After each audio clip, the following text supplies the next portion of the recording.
예. 네, 두 번째 시간 들어갑니다.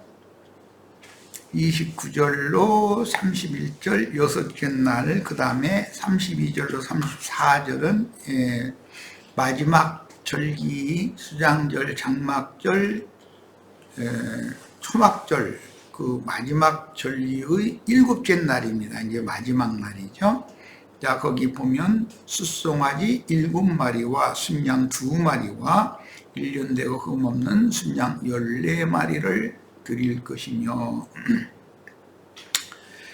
그 소제와 전제는 숫송아지와 순양과 어린 양의 수요를 따라 규례대로 할 것이며, 상번제와 그 소제와 그 전제 외에 순념소 1마리를 속죄제로 드릴지니라 그랬어요. 순념소 1마리를 마지막 날 속죄제로 드리라고 그랬어요. 그 속죄제는 다 염소로 드리는 건 잘 알고 계시죠? 이제 왕이나 제사장이 속죄제물을 드릴 때는 황소를 드리는 것이고, 백성들을 위해서는 순념소로 드리는 거죠. 자, 마지막 절기의 일곱째 날, 즉 초막절, 장막절, 수장절의 제물을 마지막으로 드리는 날에는 번제물로 드려지는 제물 중 숫송아지의 수가 첫날에 비해서 6마리가 줄어서 7마리가 되었습니다. 나머지는 제물이 같죠. 수장절, 초막절, 장막절의 마지막 날 7마리의 황소는 바다와 땅에서 올라온 짐승들의 박해로 한꺼번에 순교하여 불붙은 유리바다 위에서 찬양하는 무리를 주님께 한꺼번에 드리는 마지막 절기 제물이라는 것을 상징합니다. 그러니까 한 시대를 종결할 때는 몽땅 추수를 다 하는 것이죠. 초막절 7일째 되는 날에 드려진 짐승은 도합 26마리고, 절기 시작부터 7일 동안 바쳐진 모든 짐승의 숫자는 도합 203마리가 되었습니다. 마지막 절기 때 드려진 황소 7마리의 숫자가 맞추어진 것은 히브리인들의 7수가 특별히 완성, 즉 12수로 가는 완전수이기 때문에, 12가 완전수죠. 그런데 완성수죠. 그런데 그 중간에 7이라는 수가 있는데 이것은 12로 가는 완전수다 하는 거예요.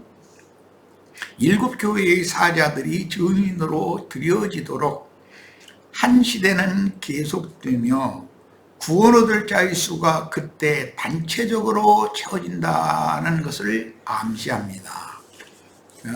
만약에 이 세대, 이 때와 이 시기가 짐승의 때다. 이건 예를 드는 거예요. 예를 들어서 미국에서 어떤 짐승이 대통령이 되고, 북쪽의 어떤 짐승들이 지금 전쟁을 막 하는 것을 그걸 재미삼아서 하는 것 같아요. 내가 보기에는 그런 전쟁을 두려워하지 않는 그런 어떤 헛되이 용감한 자들이죠. 그런 자들은 이제 전 세계를 지배하게 될 때는 그게 짐승 때다 그러는데, 거기에 맞춰서 아부하는 기독교계의 유명한 목사들이 있는 것이죠. 세상 정치와 이렇게 손을 잡고 빌붙어서 이렇게 같이 세상 영광을 구하는, 땅에서 올라온 짐승들과 바다에서 올라온 짐승들이 때가 온다는 거예요. 당연히 그런 때가 오는 거예요. 성경이 예언이니까. 자, 민수기 29장 35절로 38절 제8일 열흘째 날 말씀을 나누겠습니다. 창세기 1장에는 7째 날까지만 있죠. 그런데 마지막 절기의 제7일 제사가 끝나고 나면 제8일 날 또 그때 대회로 모이는데, 그때는 장음, 우리 번역에 이렇게 돼 있어요. 장음한 대회로 모인다 이렇게 돼 있죠. 일반적인 대회로 모이는 그런 절기제 때는 대회로 다 모이지만 이 제8일째는 장엄한 대회로 모여라 이렇게 돼 있어요. 이것은 이제 구약 성경이나 신약 성경에 이 육의 장막을 벗고 시온산에 선 어린 양 앞에 14만 4천이 올라가면 이게 장엄한 대회 주 앞에 모여지는 것이고, 이것이 뭘 위해서? 대관식을 위해서 어린 양의 신부와 어린 양이 대관식을 하는 거예요. 이제 시대가 바꿔지는 아들이 왕위를 상속받은 때가 오는 것이죠. 그건 이제 아들이 나라다 이렇게 표현을 해요. 그게 메시아의 왕국이라고 하는 1000년 동안 이어지고 세세토록도 그렇게 이어지는 내용이에요. 이 장엄한 대회 여기에는 꼭 참여를 해야 됩니다. 이것은 거룩한 성 새 예루살렘에 다 온전케 된 의인의 영으로 다 들어가야 된다 그 말이에요. 그 수를 채우기 위해서 황소들이 드려졌었던 것이죠. 그리고 전제로 드려졌었던 거예요. 자, 장엄한 대회로 모일 것이요 아무 일도 하지 말 것이며 번제로 여호와께 향기로운 화제를 드리되 숫송아지 한 마리와 순양 한 마리와 1년 되고 흠없는 순양 7마리를 드릴 것이며 그랬어요. 초막절, 장막절, 수장절의 끝날, 끝날로서 그래요. 끝날은 7째 날이고 끝날 그 이튿날이니까 제8일이라는 것은 새 시작의 한 시대, 한 세상이 종결되고 시간이 새로 시작되는 거예요. 제8일 끝날 이후의 첫날이라고 해야지. 이렇게 첫날로서 신자들이 이 생을 떠나 신부성에서 주와 함께 모여 혼인잔치, 대관식을 하는 가장 큰 날이다. 성경에 지난번에 이제 그 초막절, 우리가 지금 이 생에서 이 장막을 입고 이 절기를 지키는 것은 초막절을 지키는 것이죠. 그러나 장막절을 지키러 들어가는 것, 들어가는 상태는 수장되는 거예요. 곡식들이 저장되는 거예요. 전국 곳간에. 그 목적은 대관식을 위한 가장 큰 날이다. 그래서 초막절의 큰 날을 명절 끝날 곧 큰 날이다. 이렇게 신약에 이제 번역을 했죠. 그런 의미를 여기 인용한 성경 구절들을 꼭 다 찾아서 쭉 읽고 성경의 의도를 이해를 꼭 할 필요가 있습니다. 37절, 38절 갑니다.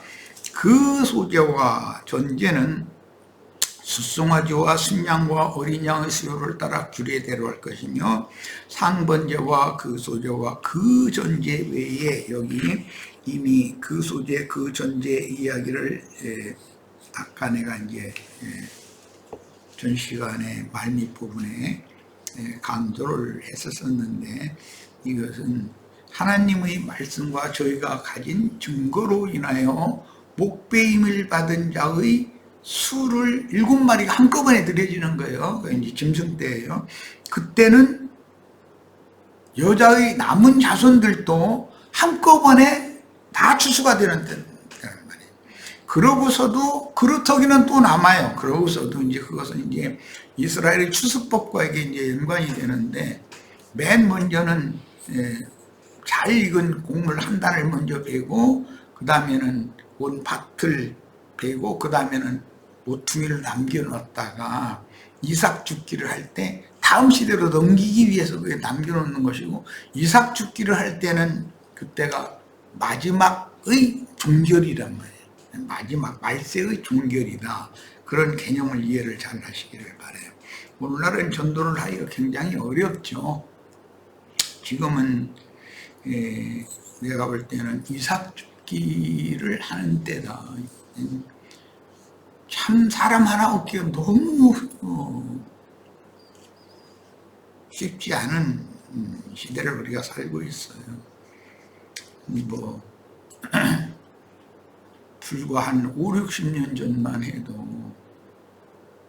그 뭐 괜히 저 마을에 그냥 천막 쳐놓고 뭐 그 가만히 그리고 이렇게 쭉 몇 장 늘어놓고 거기 전도사님 동네 마을에 이제 전도사님 와서 뭐 장구 뭐 두들기고 하면서 사탕 하나씩 어린이들 따라다니면서 주고 이렇게 하면은 거기 꽉꽉 찼거든요. 그리고 얼마 있어서 뭐 무슨 신령 대부흥회 한다 그러면은 꽉꽉 찼었어요. 근데 지금은 누가 와서 뭐 북치고 이제 사탕 주고 그러고 다니면 미쳤느냐고 그러지. 사탕보다 더 준 것이 이 집에 다 잔뜩 있는데 이제 그게 따라갈 리가 없죠. 예. 이건 이제 조금 다음에 나눌 이야기인데, 예. 내가 경험한 그 세대에서 주님을 영접하고 주님을 말씀을 계시로 받아가면서 체험하고 한 나와 똑같이 지금 세대의 젊은이들 보고 나와 같이 신앙을 해야 된다, 신앙생활을 해야 된다 이렇게 하면 그건 한 사람 하나도 없죠. 그건 억지 쓰는 거예요. 나와 같이 되면 안 되죠. 이 세대는 모든 것들이 풍요롭고 모든 것들이 다 발전해 있어요. 그래서 오는 새 시대를 위해서 주님 앞에 쓰일 자들은 물질적으로 쪼들리고 이런 일은 절대 없을 거라고 나는 확신하고 있어요. 왜? 모든 것이 다 넉넉한데 물질적으로 쪼들린다는 게 말이 안 되는 거죠. 그런데 사실은 물질적인 풍요와 모든 것들이 넉넉함 중에서 진리의 신앙을 지켜나간다는 것이 사실은 더 어렵다. 나보다는 지금 세대의 젊은 청년들이 진리의 신앙을 지켜나가기가 더 어려울 거라는 걸 난 그렇게 생각을 해요. 나는 주님의 은혜 가운데에서 나의 세대 때는 거기에 맞는 신앙 노정을 하나님이 인도를 하셨기 때문에 그렇다고 해서 나와 같은 신앙을 여러분도 같이 걸어야 된다. 말이 안 되는 거죠. 하나님은 우주를 경영을 하실 때 어느 세대 때는 어떤 문화의 발전과 어떤 상황 가운데서 구원할 자를 또 불러내시는 하나님은 전능하신 분이기 때문에 자기가 아니면 구원 얻을 자가 없는 것처럼 그렇게까지는 그것이 자기가 나는 그러다 하는 자들이 다 그런 식이잖아요. 그런 신앙은 그건 넓혀진 신앙이 아니죠. 그리고 늘 말하지만 고생한다고 해서 구원받는 것이 아니에요. 고생할수록 오히려 더 강팍해질 수도 있어요. 자, 성경에서 8일은 거룩한 대회, 장엄한 대회로 보이는 날이며 옛 창조의 종결과 새 창조의 시작을 암시하는데 이 성회 후에 절기 동안 거주했던 초막을 헐고 초막절에는 집에서 거하는 것이 아니라 그 예루살렘 성전 마당이나 이런 데다가 그 나뭇가지들 베어다가 초막을 지놓고 거기서 7일 동안 지냈는데 그 이제는 초막을 헐어버린다는 것은 상징이다 이거예요. 육의 장막은 이제 벗어야 된다라는 걸 상징한다. 각자 본향으로 돌아가는 날이니 초막절이 끝나는 날은 이 육신의 장막을 벗고 영원한 참 본향인 위에 있는 예루살렘으로 돌아가는 날이다라는 걸 상징한다 이거예요. 더 좋은 본향이 있죠. 우리는 육신의 본향 말고 위로부터 났으면 위로 가야 되는 거예요. 그걸 상징하는 거예요. 자, 히브리서 11장 9절로 11절. 믿음으로 그가 이방의 땅에 있는 것 같이 약속의 땅에 거류하여 동일한 약속을 유업으로 함께 받은 이삭 및 야곱과 더불어 장막에 거하였으니 이는 그가 하나님의 계획하시고 지으실 터가 있는 성을 받았습니다. 예, 이 생에 사는 동안은 다 광야에서 장막을 치고 생활했다. 목축업자들이었기 때문에 당연히 그럴 수밖에 없었어요. 자, 믿음으로 사라 자신도 나이가 많아 단산하였으나 잉태할 수 있는 힘을 얻었으니 이는 약속하신 이를 미쁘신 줄 알았습니다. 이러므로 죽은 자와 같은 한 사람으로 말미암아 하늘의 허다한 별과 또 해변의 무수한 모래와 같이 많은 후손이 생육하였느니라. 이 사람들은 다 믿음을 따라 죽었으며 약속을 받지 못하였으되 그것들을 멀리서 보고 환영하며 뭘?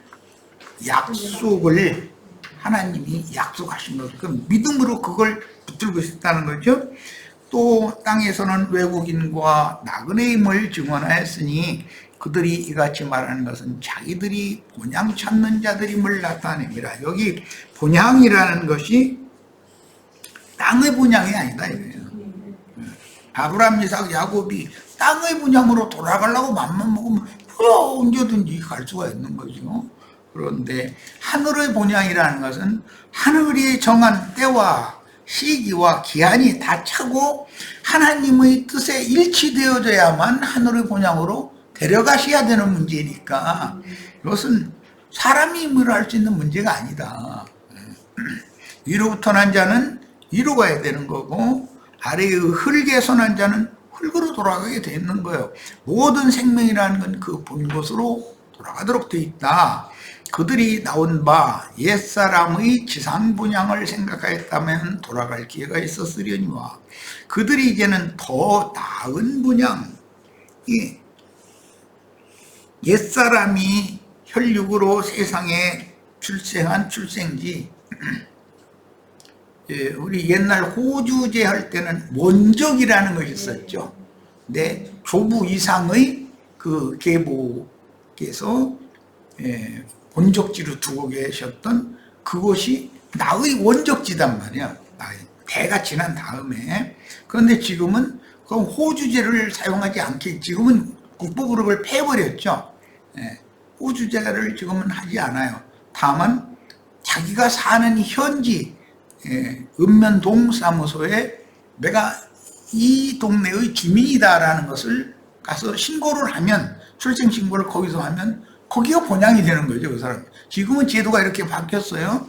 자, 이제 이런 거,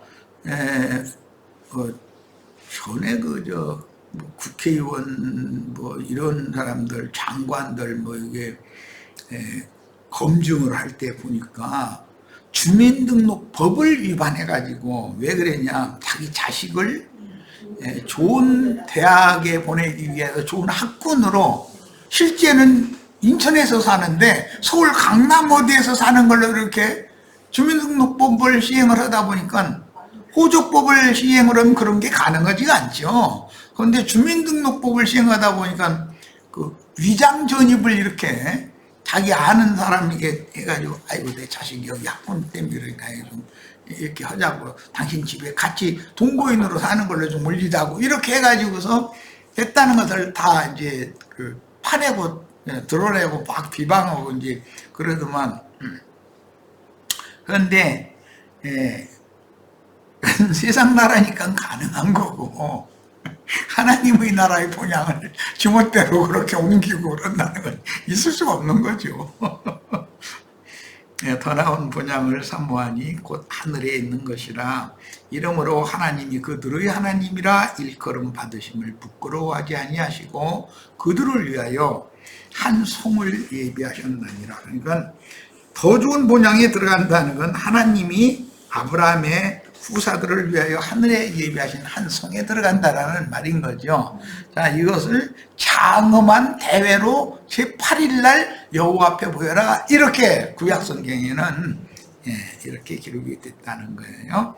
자, 절기가 끝난 후 첫날인 제8일 즉 땅의 예루살렘 초막집을 떠나 각자의 영원한 본향으로 돌아가는 날에는 각종 제물이 여호와께 드려졌는데 그 제물들은 절기를 마무리 짓는 독특한 의미가 있고, 이게 제7일까지는 절기 제사를 마쳐야 되는 것이죠. 제8일 날 제7일 날도 대회로 모이지만 제8일 날은 장엄한 대회로 모여라. 그런 게 연속 이틀 모여야 되는 거죠. 혈육의 몸을 입은 이 생을 마치고 영의 몸으로 오는 새 세계의 만유를 주재하시는 주님 품에 들어가는 것을 상징을 하는 말이다. 제8일 장엄한 대회로 모인다는 말을 우리 깊이 인상 깊이 잘 새겨두시기를 바라요. 모든 사람은 흙에서 시험을 입은 사람은 껍데기는 흙으로 당연히 돌려보내야 되는 거예요. 그리고 그동안에 위로부터 오는 조서로 새로 창조된 속사람이 온전케 된 의인의 영들이 되어서 영의 몸을 덧입은 상태로 영광의 세색이 하늘에 아브라함의 후사들을 위하여 예비해 놓으신 한 성에 들어가는 날, 그것이 8일로 상징이 됐다. 자, 이제 29장 39절로 40절 갑니다. 너희가 이 절기를 상하거든 여호와께 이같이 드릴지니 이는 너희 서번제나 낙헌제로 드리는 번제, 소제, 전제, 화목제 외에 드릴 것이니라. 모세가 여호와께서 모세에게 명령하신 모든 일을 이스라엘 자손에게 말하니라. 이러고 이제 절기제에 대한 말씀이 마무리를 하고 있습니다. 이 절기를 당하거든. 이 절기란 원래는 절기라는 것보다 이것들이라는 의미이기 때문에 지금까지 언급한 모든 절기, 즉 일상드리는 상번제, 안식일제, 월삭제, 유월절 제사, 그 다음에 칠칠절 제사, 나팔절 제사, 속죄일 제사, 초막절, 장막절, 수장절 제사, 이 모든 제사가 다 맞춰지기까지라는 뜻이에요. 자, 서원제나 낙헌제, 이것은 30장에 가면 이제 그 서원 율법이 나오는데, 우리 이순희 자매님 애선이 아빠랑 처녀총각 때 만났을 때 손가락 걸고 서원 많이 했죠. 뭐 안 했으면 결혼을 했을 리가 없고 애들이 생겨났을 리가 없지. 그런데 그것은 서로 사랑을 약속하는 말이에요. 마음과 마음을 서로 맺는 말이잖아요. 그것은 육신이 맺는 것이 중요한 게 아니라 마음과 마음이 서로 맺어져야 되는 거예요. 이제 그런데 서원이라고 하는 것은 맹세를 해가면서 자기 소원하는 바를, 자기 원하는 바를 맹세를 해가면서 약속한다, 그런 뜻이에요. 그런데 예수님은 이 세상에 오셔서 유대인들의 그 서원법을 함부로 하지 말아라 그랬죠. 하나님의 이름으로도, 예루살렘 성의 이름으로도 무슨 자기 머리를 걸고서 이렇게 내 목숨 걸고 막 맹세한다고, 그런 거 해야 다 그 지키기 어려운 거니까 하지 말아라 이제 그러셨어요. 그런데 유대인의 율법에는 그걸 그렇게 맹세를 하라는 거예요. 그러니까 이걸 잘 이해를 하셔야 돼요. 야곱이 바단 아람으로 보냄을 받아서 갈 때 이상 가운데에서 그 아버지 이삭이 섬기던 하나님, 조부 아브라함이 섬기던 하나님을 만났죠. 그 하나님께서 일방적으로 약속을 하시는 거예요. 너를 내가 바단 아람으로 보내는데 반드시 너를 이 땅으로 돌아오게 해줄 거다. 그런데 야곱의 생각에는 그 먼 길을 굶어 죽지 않고 간다는 것도 지금 막막한 상태고, 길도 잘 모르고 유모 할머니 따라서 가는 중이잖아. 지금 리브와의 유모, 그 엄마의 그 유모를 따라서 가는 길인데 매사가 확신이 없는 거잖아요. 나이가 40, 그때 당시는 40이라고 그래도 그 외갓댁에 가는 길은, 먼 길은 처음 가는 길이기 때문에, 그러니까 하나님이 나에게 이상으로 꿈에서 보여주신 또 약속하신 이 말씀을 다 이루어서 나를 이곳으로 다시 돌아오게 해 주시기 위해서 가는 길 양식, 입어야 되는 옷 이런 거 부족함 없게 다 공급하시고 이곳으로 나를 다시 데려오고 가신다면 내가 하나님이 주신 모든 것 중에 10분의 1을 제물로 드리고 하나님만을 섬기겠습니다 하고 서원을 했죠. 이것은 이제 우리들이 경험상으로도 다 주님 앞에 은혜를 입고 나면 눈물 흘려가면서 누가 뭐 또 나하고 약속 맺어 이렇게 하신 적도 없는데도 막 자원스럽게 서원을 하지요. 근데 그 함부로 서원을 하면 안 된다는 거예요. 이제 지킬 수 없는 서원이면. 그러니까 처녀는 분명히 이제 그 먼 데로까지 간 외사촌 그 동생들과 혼인을 하는 거니까 야곱은 외가 때 거의 그 외사촌 동생들이잖아요. 레아와 라헬이. 그런데 뭐 레아와 레아는 또 소원을 했는지 잘 모르겠는데 라헬은 분명히 야곱이 자기를 사랑하는 것을 알게 마련이죠. 처녀가. 그러면 당연히 둘이 있을 때는 뭐 소원도 하고 다 했겠지. 그런 소원을 받아놓은 것이 있으니까 그 사람을 확실하게 믿기 때문에 그 다음부터는 칼 자루를 자기가 딱 쥐는 거거든. 여자가 항상 이제 소원을 딱 맺고 나면은 칼자루 딱 쥐는 거거든. 처음에는 남자가 칼자루 쥐고서 이렇게 하는데 꼭 칼을 갖다 주워 또. 그러면 칼자루 잡고서 약속했어 하면은 칼자루 쥐어준 거 아니야 이제. 그럼 꼴딱 묻거든. 그런 걸 보면 하늘과 땅이 어떤 연합을 맺는 그런 과정이 이게 너무 신비스러워요. 우리 형제 자매님들이 가끔 내가 얘기하지만 세상에 많고 많은 남자 중에 인류의 절반은 남자고 절반은 여자인데 그 절반의 남자들 중에서 하필이면 당신 같은 사람 내가 만났다고 그러는데 하필이면 그게 성경이 말하는 우연히 일어나는 거예요. 하나님이 그렇게 만날 수밖에 없게 만들어 놓은 거예요.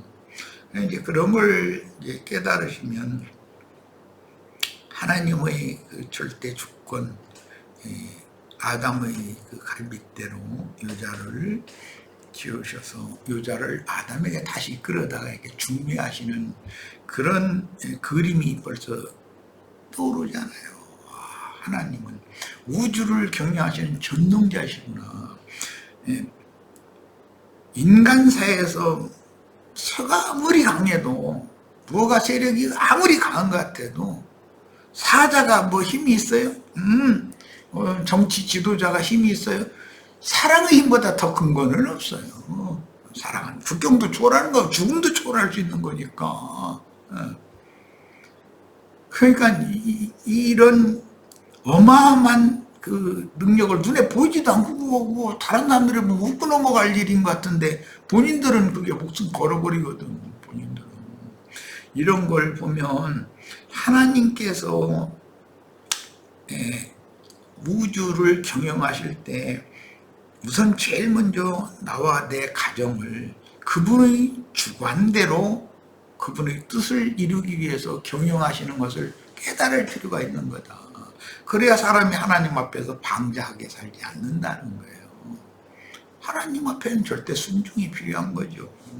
그리고 하나님의 그 생각에 절대 순종하면 하나님은 복을 주시길 원하지. 순종하는 자식한테 우리가 자식을 길러봐도 말 잘 듣는 자식 괜히 왜 저러는 부모는 없잖아요.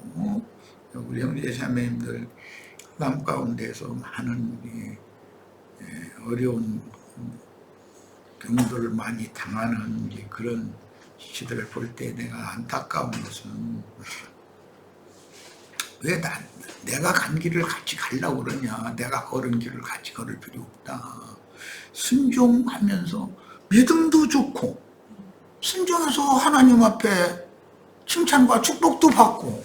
아니 이렇게 해야지.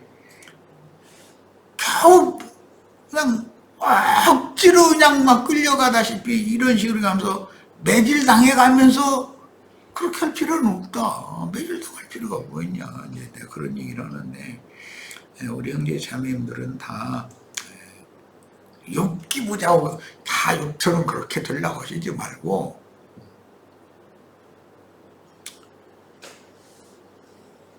욕 같은 고난 당하지 않은 사람으로서 하나님 앞에 순종을 잘하는, 칭찬받는 사람이 되어지고 갑절의 복을 받는 사람이 되는 것이 제일 좋은 거예요. 우리 지체들이 다 그렇게 되기를 바라요. 뭐 얘기가 이제 길어졌는데, 이 마지막 절기를 다루면서 제8일 날 장엄한 대로 여호와 앞에 또 모여라, 이 얘기를 설명을 하다 보니 이런저런 얘기를 안 할 수가 없는 거예요. 서원이라고 하는 것이 내 뜻을 말한 것 같지만 하나님께서 나에게 서원하게 하신 거예요. 어떤 청년이 너무 점점 좋아져가요. 난 저 사람과 결혼하지 않으면 세상 없이 어떤 부모가 말려도 이제는 나는 안 된, 저 사람이 무슨 난 안 된다, 살 수가 없다. 이렇게 되면 그런 신임을 주는 그 남자에게 아내야 될 사람은 소원을 나눌 수가 없고, 남자는 그 소원을 또 받아서 나는 부모님 반대해도 난 당신과 너와 꼭 결혼할 거다. 그러면 그 말을 믿어야지요. 그럼 거기다 올인할 수밖에 없는 거잖아요. 인생사가 이런 것처럼 믿음의 세계에도 그 영이 되어서 오신 주님과 믿는 성도들은 당연히 이런 소원을 하기 마련이라는 거예요. 그런데 이제 소원을 잘 지켜야죠. 소원을 하고 지키지 않으면 그것은 배도잖아요. 배도. 믿음에서는 배도고 남녀관계에서는 배반한 거잖아요. 맹세 딱 해놓고 나서는 그 어머니가 아버지가 야 저기 저 승부를 좀 괜찮은데 저 중매 들어왔다 가보자 하면 그래요? 하고 얼른 가서 보고 그쪽으로 또 맘 기울어 버리고 그러면 그 소원이 게 거짓말했었다는 거잖아요.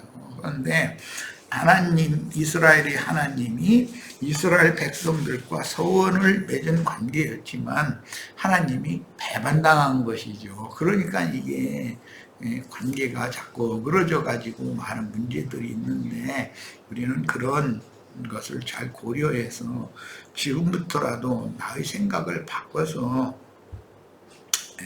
주님께서 나를 받아주시고 내가 주님의 것으로 온전히 드리기로 서원이 되었으면 당연히 그 종교를, 서원을 끝까지 지켜야 되는 거예요. 그러면 복이 있는 건 당연한 겁니다. 자, 오늘 집회는 여기서 마치겠습니다. 네.